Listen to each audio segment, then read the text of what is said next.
అధికారంలోకి వచ్చిన దగ్గర నుంచి కూడా వేల టన్నుల ఇసుకని మింగేసి వేల కోట్ల రూపాయలు ఏ రకంగా సంపాదించాడో, గతంలో చంద్రబాబు నాయుడు గారు ఇసుకని ఉచితంగా అందిస్తే ప్రతి పేదవాడి సొంత ఇంటి కల నెరవేరే విధంగా లక్షలాది మంది భవన నిర్మాణ రంగ కార్మికులకి ప్రతినిత్యం పని దొరికే విధంగా ఇసుకని ఉచితంగా అందిస్తే అధికారం చేపట్టినటువంటి మొదటి 2 నెలల్లోనే ఇసుకాసురుడైనటువంటి జగన్ రెడ్డి ఆ విధానాన్ని రద్దు చేసి ఇసుక దోపిడీకి శ్రీకారం చుట్టాడు. ఏ స్థాయిలో దోపిడీ చేశాడంటే, ఒక 5-6 నెలల క్రితం చంద్రబాబు నాయుడు గారు స్వయంగా ఒక ప్రెజెంటేషన్ ద్వారా ఏ రకంగా దాదాపు 40-50 వేల కోట్ల రూపాయలు ఏ రకంగా దోచుకున్నాడో ఆధారాలతో సహా రాష్ట్ర ప్రజల ముందు ఉంచడం జరిగింది. ఆ రోజున అందరూ నిర్ఘాంతపోయారు.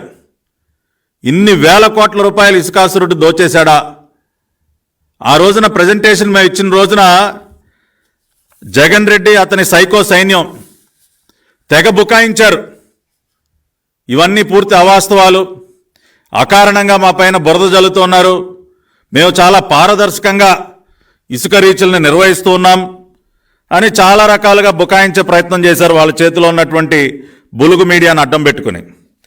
కానీ ఈ రోజున మేము గతంలో ఏదైతే చెప్పామో, చంద్రబాబు నాయుడు గారు ప్రజలకి ఏదైతే తెలియజేశారో అవన్నీ కూడా అక్షర సత్యం అని చెప్పి స్వయంగా ministry of environment and forest, కేంద్ర ప్రభుత్వ మంత్రిత్వ శాఖ అయినటువంటి ministry of environment and forest వారి జాయింట్ కమిటీ ఒక నివేదిక ద్వారా స్పష్టంగా తెలియజేశారు. ఎస్, ఈ రాష్ట్రంలో ఇసుక దోపిడీ జరుగుతుంది. ఎన్విరాన్మెంటల్ క్లియరెన్స్ లేకుండా విచ్చలవిడిగా ఇసుక దోపిడీ చేస్తూ ఉన్నారు. ప్రతిరోజు కూడా సుమారుగా 1500 నుంచి 2000 టన్నుల వరకు ప్రతి రీచ్లో ఇసుకని అక్రమంగా తవ్వేస్తూ ఉన్నారని చెప్పి స్వయంగా కేంద్ర మంత్రిత్వ శాఖ తెలియజేస్తూ ఉంది. ఏమయ్య జగన్ రెడ్డి, ఆ రోజున పార్టీ పరంగా మేము అన్ని ఆధారాలతో మాట్లాడితే బుకాయించావు కదా, ఈ రోజున దీనికి ఏం జవాబు చెప్తావు? స్వయంగా కేంద్ర మంత్రిత్వ శాఖ నేషనల్ గ్రీన్ ట్రిబ్యునల్కి వారి నివేదికను సమర్పించారు. నేషనల్ గ్రీన్ ట్రిబ్యునల్ గత సంవత్సరం మార్చిలోనే అన్ని ఇసుక రీచ్లలో తవ్వకాలని తక్షణమే నిలిపివేయండి, మెకనైజ్డ్ శాండ్ మైనింగ్కి మేము ఒప్పుకోము, మెకనైజ్డ్ కానీ సెమీ మెకనైజ్డ్ శాండ్ మైనింగ్ని పూర్తిగా నిలిపివేయాలని చెప్పి ఆదేశాలు ఇచ్చినప్పటికీ ఆ ఆదేశాలని బేఖాతరు చేస్తూ విచ్చలవిడిగా ఇసుక దోపిడీ చేస్తున్నటువంటి పరిస్థితులలో స్వయంగా కేంద్ర పర్యావరణ మంత్రిత్వ శాఖ యొక్క కమిటీ వాళ్ళు వెళ్ళి ఇన్స్పెక్ట్ చేసి నేషనల్ గ్రీన్ ట్రిబ్యునల్కి వాళ్ళు నివేదిక సమర్పించారు. ఆ నివేదికలో చాలా స్పష్టంగా in every sand mining reach approximately 1000 to 2000 tons of sand per day per reach is being extracted illegally. అయ్యా జగన్ రెడ్డి, ఏమా పెద్దిరెడ్డి, సంబంధిత మంత్రిత్వ శాఖ నీదే కదా, ప్రతిసారి నీ చెంచా వెంకటరెడ్డిని వేసుకుని వస్తావు కదా మీడియా ముందుకి, ఏం సమాధానం చెప్తావా? కేంద్ర ప్రభుత్వం ఇచ్చినటువంటి నివేదిక ఏం సమాధానం చెప్తావు? 2 రోజుల నుంచి నోరు పెగలట్లేదా?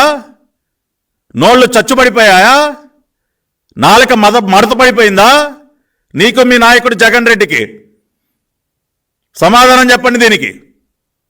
ఏ central government ministry itself is saying that you are looting 1000 to 2000 tons of sand illegally from every sand reach in the state. ఇంకా ఏం చెప్తా ఉన్నారు? చట్ట విరుద్ధంగా మాన్యువల్ వేబిల్స్ ఇస్తా ఉన్నారని చెప్తా ఉన్నారు. అవి కూడా ఈ రోజు కూడా పత్రికల్లో, ప్రధాన దినపత్రికల్లో వచ్చాయి. ఆఖరికి నిన్న ఫిబ్రవరి 22వ తేదీని కూడా మీరు మాన్యువల్ బిల్స్ ఇస్తా ఉన్నారు. Non issue of computer generated transport permits, computer generated permits ఇవ్వట్లేదని చెప్తా ఉన్నారు. With bar code, non availability of CCTV cameras at the reach, ప్రతి ఒక్క ఇసుక రీచ్లో సీసీటీవీ కెమెరాలు పెట్టి అక్రమ ఇసుక మైనింగ్ని అడ్డుకోవాలని చెప్పి ఏదైతే గైడ్ లైన్స్ ఉన్నాయో అవి పాటించట్లేదని చెప్తా ఉన్నారు. Tracking of vehicles and trucks, GPS విధానంతో ప్రతి ఒక్క శాండ్ రీచ్ నుంచి బయలుదేరేటటువంటి వాహనం ఎక్కడికి వెళుతుందో ట్రాకింగ్ సిస్టమ్ పెట్టాలి. అది పెట్టలేదని చెప్తా ఉన్నారు. ఇవన్నీ కూడా ఇన్ని వయలేషన్స్. గతంలో తెలుగుదేశం పార్టీ ఏదైతే చెప్పిందో, మా నాయకులు ఇసుక రీచ్ల దగ్గరకు వెళ్ళి ఆ రోజున ఏ అంశాల మీద అయితే ఈ ప్రభుత్వాన్ని నిలదీశారో అవే అంశాలని రిపోర్ట్లో పెట్టి మరీ అడుగుతా ఉన్నారు ఇవాళ. దీనికి జవాబు చెప్పే బాధ్యత నీకు లేదా పెద్దిరెడ్డి? ఏమా జగన్ రెడ్డి, ఊరుకునే నేను సిద్ధం అని డైలాగులు కొట్టం కాదయా. దేనికి సిద్ధం నువ్వు? ఈ రకంగా దోపిడీ చేయడానికి సిద్ధంగా ఉంటావు నువ్వు. ఎప్పుడు కూడా దోపిడీకి సిద్ధంగా ఉంటావా నువ్వు? ప్రజలకు మేలు చేయడం కోసం కాదు. ఎక్కడ ఇసుక దోచేద్దామా, ఎక్కడ ఎర్రచందనాన్ని దోచుకుందామా, ఎక్కడ ఏది లూటీ చేద్దామా, దానికి సిద్ధంగా ఉంటావు నువ్వు. చెప్పు, దీనికి జవాబు చెప్పు. కేంద్ర మంత్రిత్వ శాఖ ఇచ్చినటువంటి నివేదికకు జవాబు చెప్పాయా నువ్వు?